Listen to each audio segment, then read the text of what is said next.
my feel-good breakfast show.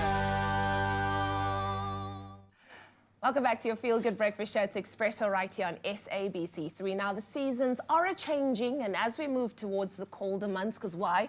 Winter is coming, our bodies have to adapt as well. The importance of a strong immune system is emphasized if we want to avoid getting sick. But how does it all work? Well, here to tell us more is Dr. Darren Green. We're so happy that we can just press on your number.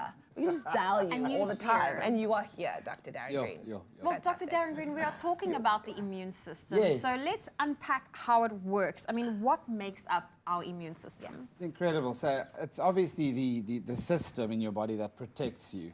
It ensures repair of damaged cells, and it also ensures protection against invading germs. And we know there are a hell of a lot of germs out there, whether it's a virus, a bacteria, a fungus, whatever. You need defense mechanisms. Yes. And the immune system basically has two main components. The first one is called your innate immunity, and that's your first line of defense. In other words, you have something that stops the bug or the germs in its tracks when it meets it immediately. And the most common one is actually the largest organ in the human body. Do you know what that is? No. The skin. Ah. The skin. Yeah. So the barrier, a barrier of protection, the nasal mucosa, that special lining of the skin. And in your gut health as well, the gut has also got a lining of specialized skin cells and so forth. So we actually absolutely magnificently created in the way that your first line of defense has these specialized skin cells or mucosal cells that have a specific function of forming a barrier against germs to the outside world. Later on, there's specialized cells that are adaptive immunity. That's the other component, where you have then obviously specialized cells activating a myriad of reactions that cause specialized soldier cells in your blood, in your bone marrow, to be activated. Yeah? But how do all of these things come together when it comes to protecting the body against a possible threat? Yeah, so the adaptive immunity part that I mentioned, those are cells called your B cells and your T cells. Yeah. When I was at school, the teacher explained that the B cells being the bouncer cells. Ah, the club. You know. Tough ones. So the B cells have the ability to create antibodies. And we use the word antibody all the time. Yeah. An antibody is basically a circulating photograph in your blood of the potential criminal that's going to invade. And your body has the ability to recognize it quickly, close it down, send all the specialized cells to that area, encompass it, engulf it, and then kill it. Yeah. So that's what, in essence, what happens. Okay. Now, Doctor, earlier you spoke about the innate immune system. Yes. And what is the difference between that and the adaptive immune system? So the innate would be a less complex system. And I mentioned the skin, so your barrier protection. So the skin cells of your nasal mucosa and of the gut, those specialized cells have also the ability, sometimes they even have things like macrophages, which are things that look like SpongeBob SquarePants, that can actually just, like an amoeba, that can encapsulate the foreign pollen, for example, and an allergen even. And then your immune system then activates its adaptive system, which is the secondary, more complex system to deal with that invading pathogen. All right, well, we're doing our regular health chats with Dr. Darren Green. When we come back, we're going to talk more about the seasons and how it affects our immune system. And the big question that I want to know, does our immune system actually get weaker in winter? It's my feel-good breakfast show. We're making sure that you stay healthy here on your Tuesday morning on Expresso. We're joined by Dr. Darren Green this morning as we talk health issues, in particular the immune system. And we're joined by Alison from Joburg on the line, who wants to know more about sinuses and how she can better boost her immune system. Alison, good morning. Welcome to Expresso. Hello. What's your question for Dr. Darren? What I was going to ask you, if you suffer a lot from sinus, how do you, what do you do to boost the immune system to help with the sinus problems that you have, that I had? That's a good question. Yeah, so everyone has sinuses. She's referring to sinusitis, inflammation of the sinus. And you get, obviously, acute sinusitis, which can be an emergency, where you have so much pain in and around the nose, the eyeballs are paining, everything's sore, you're congested, you can hardly see straight. That often requires a very serious interventions of antibiotics, as well as obviously nasal decongestant sprays, etc. More importantly is chronic sinusitis, which a lot of people have with seasonal change. And that means you need to know the triggers. And the most common trigger for sinusitis is not actually just a head cold or a flu, it's actually allergens and allergy-based. So she would have to go and look specifically at what's causing her to get repeated inflammation of her sinuses, and then address the causes, whether it's food stuff, whether it's environment, whether it's even something as simple as her perfume. And then obviously things like detergents, creams, lotions, all that needs to be assessed. So a very thorough history needs to be taken. Obviously anatomically someone needs to assess her, and she needs to look physically at the ear, nose and throat canals to have a look at the structures and see if there is any reason why she might be draining the fluid from her sinuses poorly. Alison, thank you so much for you, that call. And our lines are open if you've got a comment or a question for Dr. Darren Green, 021-430-9881. Now, Doctor, before we broke away, Leanne wanted to know, how does the seasons affect our immune system? And is our immune system really weaker in winter than in summer? Interesting that the immune system is very sensitive to your mood. Oh. So you do get a thing called seasonal affective disorder, which is where people get really down, dreary and low energy, and a light degree of depression even in the season of winter. Along with that, you must also remember the thing that affects your immunity is the lifestyle factors are massive. So exercise, getting outdoors, those influences on your immune system are not to be underrated. So obviously the weather, the darkness, and all that plays a role. And then, of course, the third wing is sleep. So in winter, obviously, we have a lot of difficulty getting up when it's so dark outside. Yeah. And but we need to then go to bed earlier. So we need to understand, the timeline of our sleep cycles better. Yeah. And that's how we need to prepare. Talking about winter, and Zoe actually just mentioned it now during the break, more people kind of tend to lean towards flu vaccines. Yes. Is that something that one should be getting? Does it actually work? And if so, good question. When should you start taking it? Yeah, it's a little, obviously a little injection in the upper arm normally.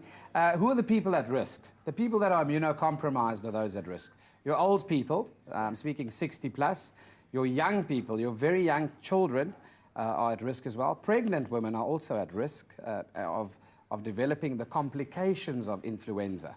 And people don't die of the flu, they die of the complications. In other words, if your own body's immune system doesn't have the ability to encapsulate that infection and to respond to it and keep it under control, then you get the complications like pneumonia, meningitis, encephalitis, and so forth. And that's what people die of. That's where the flu vaccine is useful. So it reduces the morbidity and the deaths in people that are at risk. At risk, okay. Well, Dr. Darren Green, thank you for joining us. We will have more with the doctor as we continue to talk and ways on how you can keep your immune system healthy. So if you've got a comment or a question, we'd love to hear from you. That number's 021-430-9881. It's my feel-good breakfast show. Welcome back to your Feel Good Breakfast Show. It is our Health Tuesday, and Dr. Darren Green is with us in studio as we talk about ways to keep your immune system healthy, but also to understand your immune system. And Dr. Darren Green, a question now is autoimmune disease, something that's been thrown around quite a lot. Yes. How does that affect your immune system? That's a big one, and it seems so unfair because it's almost as if there's nothing you can do to prevent developing an autoimmune disease. A simple way of putting it is your body develops a response against itself. So it launches an attack on its own tissue. Okay. And a simple example is something like multiple sclerosis, where you have a nerve cell of the brain with a jelly-like layer around it that insulates the copper wire of the brain cell to facilitate fast conduction. Your body manufactures antibodies that, instead of recognizing a foreign protein in the body or an invading organism, attacks the myelin sheath, that insulating layer around its own nerve cells. Okay. That's one. In the thyroid gland, you have autoimmune antibodies that attack your own thyroid gland. Things like Guillain-Barré syndrome as well.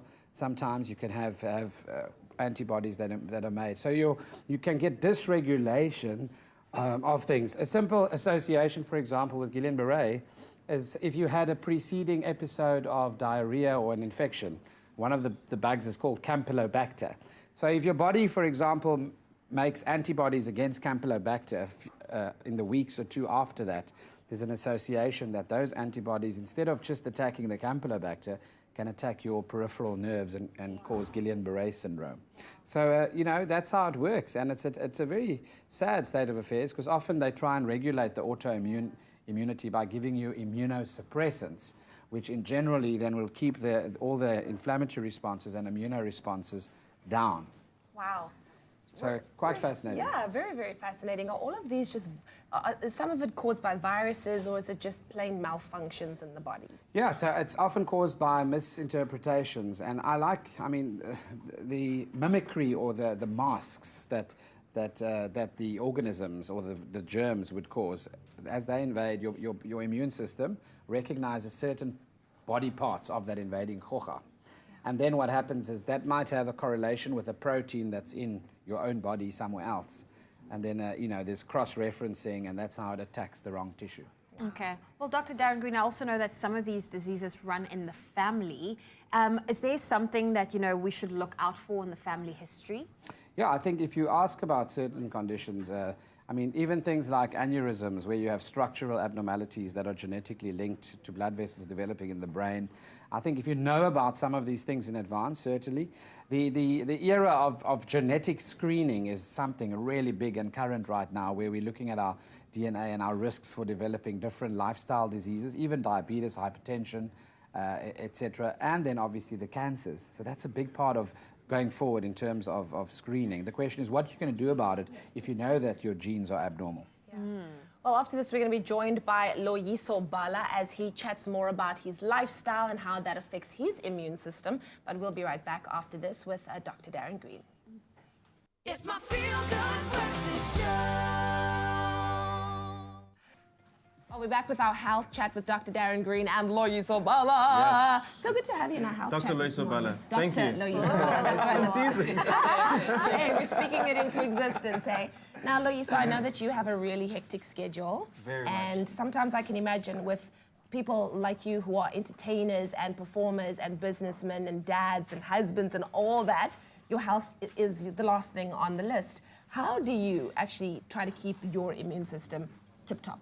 Do you know what? I think for me, the two most important things which I can never falter on, it's drinking enough water.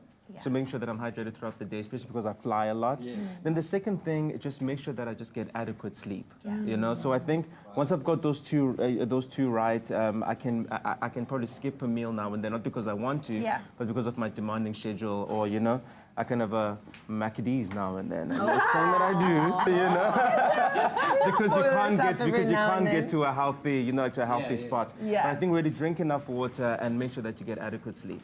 Wow, Okay. that's awesome. Well, doctor, how does, your lifestyle affect your immune system?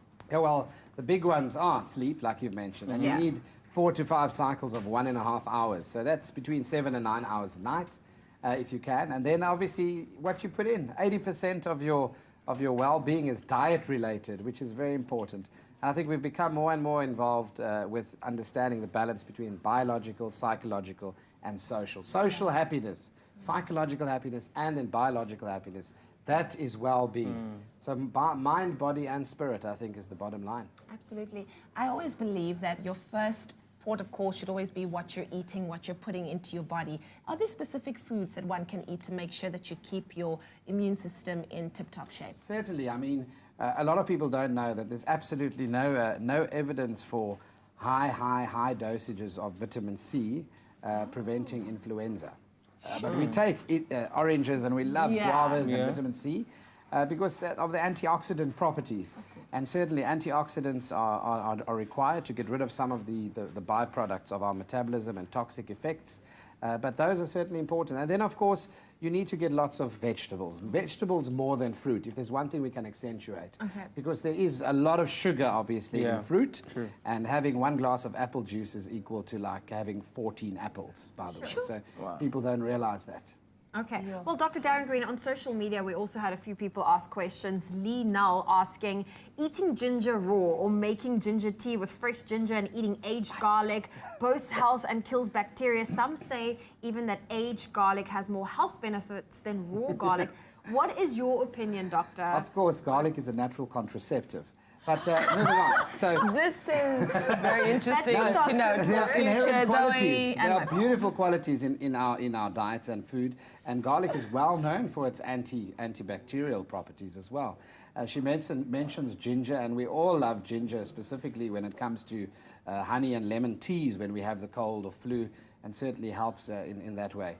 Certainly something that I take when I'm sick. Okay. Well, Doctor, thank you so much for answering those questions. Exactly, and that was our chat on how to boost your immune system. Thank you so much, Loisa, for joining us and adding to this chat. It's been invaluable, and we're probably going to be calling you Doctor in about 5 or 7 years. Absolutely. From now. Get used to it. Thank you, Darren.